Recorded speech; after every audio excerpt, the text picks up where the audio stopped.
All right, stink a butt. Ew, I do not like that. Let's get it started. Wait, what are your least favorite nicknames for someone? Bookie. Ooh, I hate Bookie?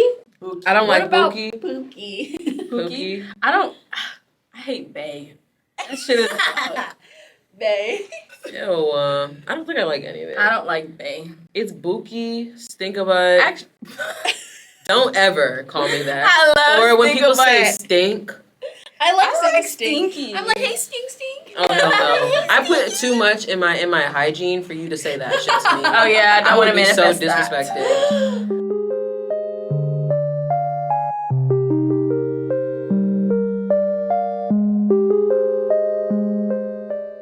Hi everyone, this is Conscious Wave, and today we're going to be talking about girl code. So what is girl code, y'all? What do you guys think that girl code is? I said being respectful of boundaries that shouldn't be crossed. I said it's an unspoken or intellectual rule between girls. Yes, it's the lady law. Lady For the lady part. No. Well, oh, excuse me. Wait. Because What? I'm sorry, I'll take myself out this time. Girl, stop taking yourself out the video. It's the lady law, and it's just talking about how we should treat each other. It's a sisterhood. Okay, I like that sisterhood. So, would you guys say that you're girls? Do you know what a girl is? Before you tell us what a girl's girl is, I said I am a girl's girl, but I am also my people's person. What does that mean, Crystal? Like, I'm about my, like, girls, but, like... I just think your response is so cute. like, I'm all for my girls, but I also, like, have a very tight-knit circle. So, like, I'm about Yeah. my people. Yes, when they are my friends and they're not like the type of girls that are just like nitpicky. Like your hair looks a little like sloppy instead of like, oh girl, let me fix that. Like to me, that's a girl's girl, a girl that'll help Right. hair kind Uplift. of smelling a little, Yeah. like on the side. Yeah. Not trying to point out the insecurities or like point out something that a mishap. I think that is me, the one that does it on the low for you. I don't know. I think there's like three type of women in the room, right? There's the girl's girl, there's the pick me, and then there's the bystander. There's probably another different option. There's probably more types of women, but those are the three that I can think of right now. The girl's girl is like, girl, your lashes are a little lopsided. Let me help you fix them. Let's go to the bathroom. Let's fix it now. That's the girl's girl. She wants to make sure that you look good, feel good, smell good, hair's done, nails pressed, all of it. And then you have the pick me who's like, girl, your lashes are fucked up. And she'll tell you in front of a group of people and she will not hold back and she will make sure you feel embarrassed. And that's the pick me girl because she's trying to draw attention to herself by putting attention on you. And then we have the bystander who's just there. So yes, I'm a girl's girl. I'm for the girls because listen, if something is not right, I'm gonna let you know. Would you guys date your friend's ex? No. Hell. No. N.O. No. Absolutely not. Because what do I have to do with him? Right. Right. But what if he's for the whole crew and he just like is trying to make his rounds but you don't know that? Like what if he's just coming like towards you next? I know that. Right. We know that. I know that. Right. In all elements, we would know that. I wouldn't want to put myself in a situation where, like, we're both thinking about that. My friend or their, like, that's just... No. It's weird. I don't really fuck with people who do that because I already know how that person treated you. Like, sis, you cried at my house and you told me how they were. So, like, you basically dated them for me. Like, why would I date somebody that you just told me all their business and now I know who they are and I don't want to fuck with them. It's weird. It's just weird. Yeah. It's just you're waiting for your turn, but I feel like you already had your turn while you were with your girl, like with your. That's you know, why while they it's were the with them. code. That's why it's the girl code. I don't know what it's like for the boys, but we don't do that shit over here. That and I just would never betray my friend like that. I love my friend so much, like so much, and I just would never do that. Oh, I just thought of a sticky situation. Let's say it doesn't matter who you meet first, but let's say this is a new friend that you are meeting and they become someone that's, your bestie, but they're a new bestie. And you go out somewhere and you meet a guy, but then you find out that they know each other and that's her ex, but you didn't know. How do you go about that? How long have you and the guy been talking to each other? Let's say they met the guy first, and then they met their future bestie second. I think it kind of depends. That is like really, it's really sticky. Yeah, that's a sticky one. I feel like I've been in so many sticky situations. I'm like, bro, people have excuses or have like not excuses, but they're like, this is how it happened. That's like a really mature kind of like scenario. Like all parties would have to be mature in that. Yeah. But whoever isn't, I feel like you could point it out if you and that like other person that kind of come to a agreement or conclusion would understand. Yeah. Okay. That was just me playing devil's advocate. Yeah, because I feel like that is Yeah. not malicious, you know. But if you like, you're gonna date your homegirl's ex, and you like have known this person, like that's malicious. I feel like that's malicious. We're all kind of getting to know each other. Like, I feel like that should be okay. Yeah, I know that's a tough one. That's a really one. Yeah. Would you be friends with a frenemy? I said no. I feel like there's just unseen tension there. I definitely had a friend who was friends with someone that I was not cool with, and they had wronged me, and they were like, well, that's your relationship with them. And I was like, that's crazy. Okay, I'm moving different around you, I guess. I think that scenario that you brought up really sucks. Because I'm also about loyalty. How are you going to be my friend and then allow this person to treat me this way? Or like even think about talking about me to you? Right, that too. Like that's not loyalty to me. Let's say there's like one person in the trio that you don't fuck with, right? But then you're friends with this person, and this other person is like, we don't vibe, but these two vibe, and you and that person vibe. How do I continue to be friends with these people when I don't like you, or when I know that you don't like me? Would you continue to be? Because I feel like it's not loyal. Like the whole group is not loyal. I'm not being loyal to myself, first of all, because I'm around somebody who doesn't like me, you know, or doesn't make me feel good about myself. And then this person that is supposed to be my friend is friends with this person, and we don't vibe. That brings up, do you guys choose loyalty over love?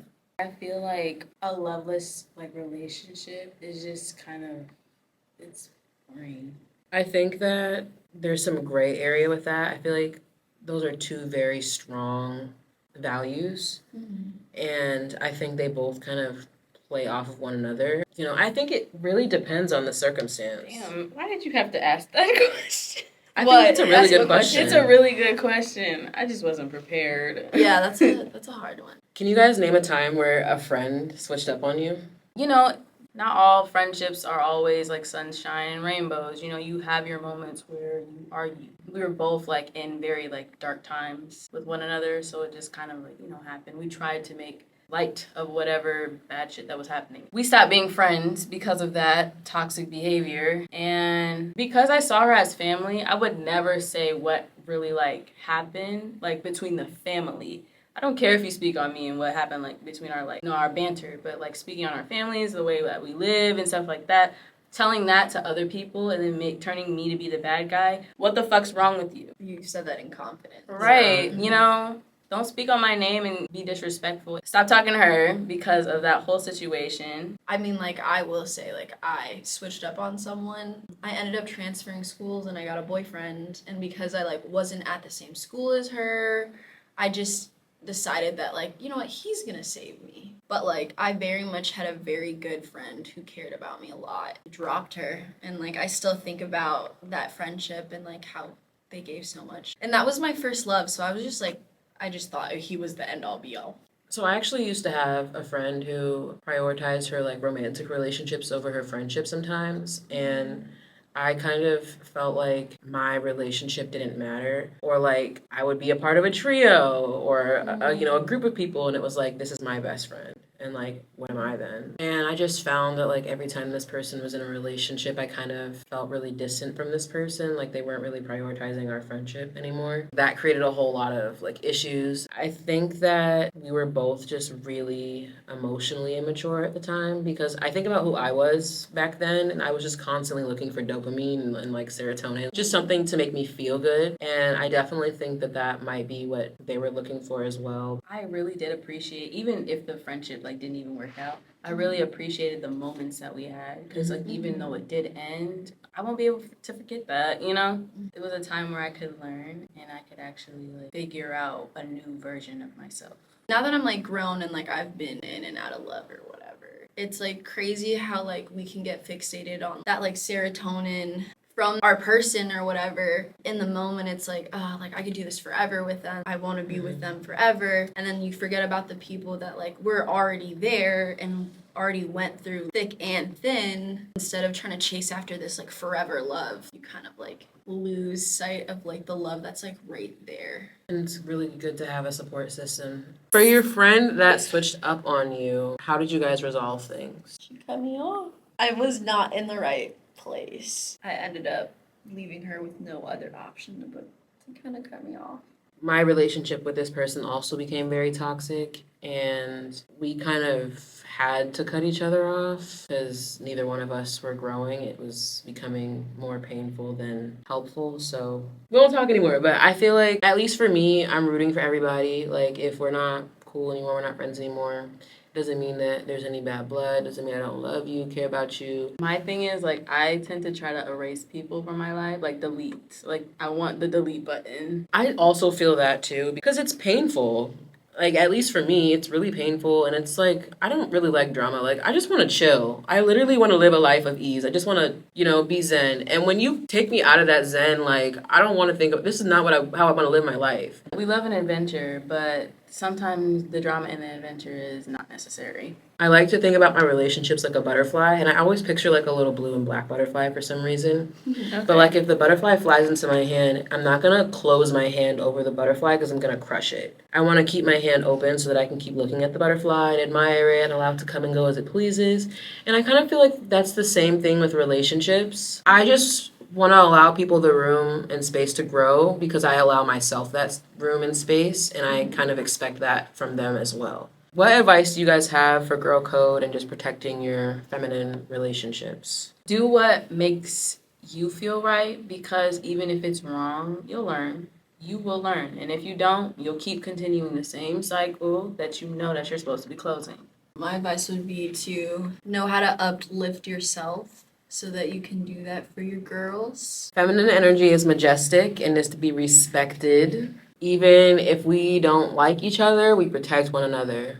I'm not gonna, like, if we're at the club and I see somebody shiesty around you, like, I'm gonna be like, hey girl, let's go this way. That is how we should move. Honestly, as people, fuck girl code. Like, we're talking about as people, like, just protecting one another. I like heard something on a video recently, and how they were saying how at some point the men back when we were the cave people. Yeah, like when we were cave people, like women were like, the men would leave and they would go hunt, but the women would have to lead the rest of everyone else, and so it was like women kind of had more, I don't want to say more power, I mean they did, because like they were nurturing, and you can't grow anything if you don't have like a nurturing energy. But somehow we've over time handed the power over to the men, and now there's like this like weird ass imbalance. As women, like, we are magical, and like we have this set instinct to protect one another and also to like include everyone and just like have this community. I love that. Thank you for bringing that perspective in. Do you think that like women were the in power? traditional- Like, we had the power. honestly, like a lot of ancient civilizations thought of women as goddesses because they gave birth to life. They saw the womb as powerful. A real man understands his strength, so he protects. Right. And then a real woman understands her intellect, and that's why she nurtures. It goes like hand in hand. You can't just have one outpowering the other. And it takes a lot of healing, Right. and knowing who you are. But yeah, guys, that was our episode on Girl code. Yes, girl code. Oh my God. If you like this episode, don't forget to like and subscribe. Comment the nails emoji. Should we do that I one? like that. Yeah, comment the nails emoji if you watched all the way to the end. Click the link in the description to see the rest of our socials to find more of our content. Are you guys a girl's girl? Comment a lady law that you abide by while you're out in public, at the club. Because what? Because we want to know. Exactly. All right, bye guys. See you in the next one.